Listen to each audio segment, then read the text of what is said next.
laissez l'orateur intervenir. S'il vous plaît. S'il vous plaît. Il n'y a pas de vice-président dans la salle. Il n'y a pas de vice-président. Continuez. La séance. Non, monsieur le président, on suspend. Dañuy suspendre séance bi. 2 vice-présidents dafa war a nekk ci salle. Appel au règlement. 2 vice-présidents dañoo war a toog. way woo leen ñu ñëw. woo leen ñu ñëw. Sonko reprendre ce discours. Reprendre ce discours. 2 vice-présidents dafa war a toog.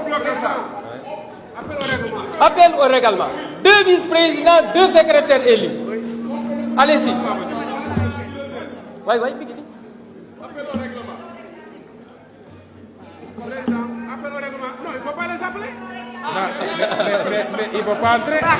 C'est son logique. Et l'autre est là. Est-ce qu'il y a les vice-présidents? Bon, maintenant, il y a 2 vice-présidents dans la salle. Mais la présidente Fatma Diop et la présidente Aïssatou Sow Diawara. Voilà 2 vice-présidents. Mais asseyez-vous. Il y a s'il vous plaît. Il y a 2 vice-présidents dans la salle. Il y a 2 vice-présidents.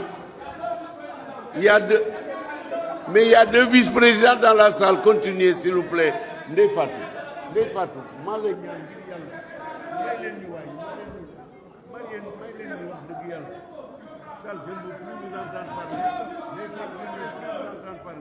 Honorable député, s'il vous plaît, continuez. On a arrêté le métronome, on l'a arrêté. Continuez. On va le redémarrer. Continuez. Oui, mais asseyez-vous. Monsieur le Président, discours bu njëkk bi kenn du ko enregistré. Day waxaat 5 minutes de nouveau. Mais il n'en est pas question. On a arrêté l'appareil. On l'a arrêté. On a arrêté l'appareil. Non, président. Président bu njëkk bi wala bu baaxul. Li mu Oui, waxoon mais bu njëkk maintenant baaxul, qu'elle est là, la reprendra séance discours. va se dérouler. Mais ce n'est pas rétroactif, s'il vous plaît. Président. Il y a 2 vice-présidents. Président. Maintenant, la règle Non, est réglée. non, bi muy wax ñaari vice-président Allez, ni. s'il vous plaît. Allez, s'il vous plaît. 5 minutes yu njëkk bi wala bu njëkk. Donc, il y a 5 minutes. Il y a 5 minutes. Il va pas là. Monsieur le Président. Il y a 5 minutes.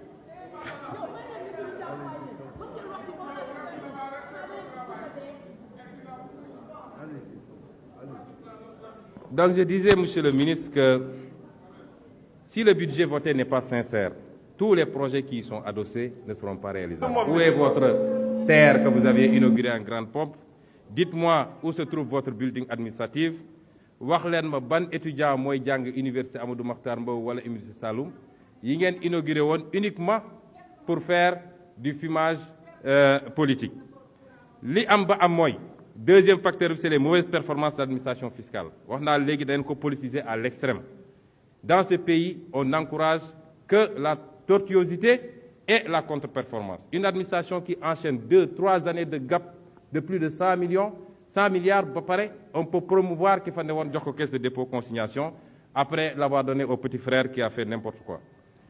Les derniers rapports de DPE wane na ni am nañu capacité 25% sur pression fiscale bi te yéen 15% ngeen am. Foofu la seen problème nekk te mënu leen ko def. Et vous voulez toujours reporter tout sur les populations. Les faux arguments ba léegi wala les vraies raisons.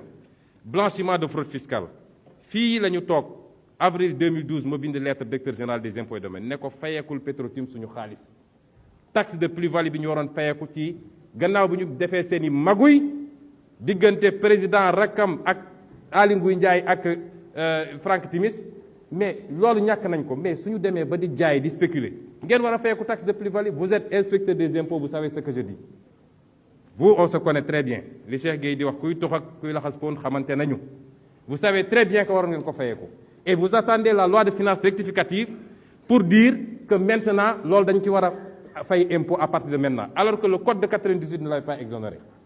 Loolu moo leen andil problème yi. Su ngeen jógee bu ko teg ci ndoddu Sénégalais yi naan prix pétrole ak prix nangam te ñi war a fay duñu fay. Ñetteel bi copinage fiscal bi ngeen nekkee. Toog nañu fii daaw ma bind ci benn dossier ADAX. Interpellé woon naa ci président Moustapha Niasse mu ne moom bokkatul ci société booba wala société bi ñuy liggéeyal Orex. May leen 100 milliards de redressement fiscal ngeen bugg a njuuj njaaj ba ñooñu duñ ko fay.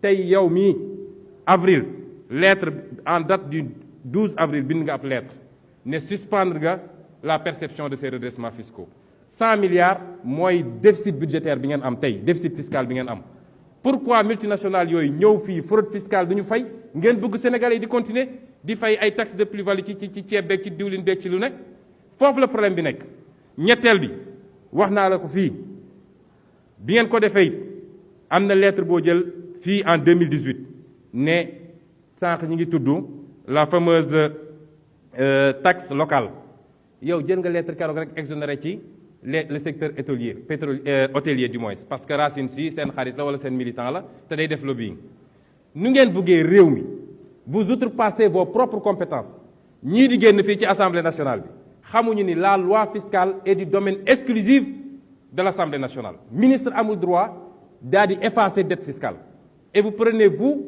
des documents pour effacer la dette fiscale ayez le courage de dire la vérité aux Sénégalais seen cuune seen ñàkk bën ak seen ñàkk patriotisme ak dëng gi ngeen jiital ci seen gouvernance moo andi problème yi ci Sénégal et les Sénégalais vont souffrir parce que vous êtes incompétents mais les Sénégalais vont souffrir parce que cette frange du peuple pàccu Sénégal boobu bi nga xam ne xaalis bi ngeen di doon jëlee ci ñoom timis ak ñoom ñeneen ak ñeneen di ko jox ay 25 000 ak 20 000 pour ñu voter leen ñooy doon les premières victimes de lii réew tappale du ko defar réew jub ak liggéey moo koy defar je vous remercie.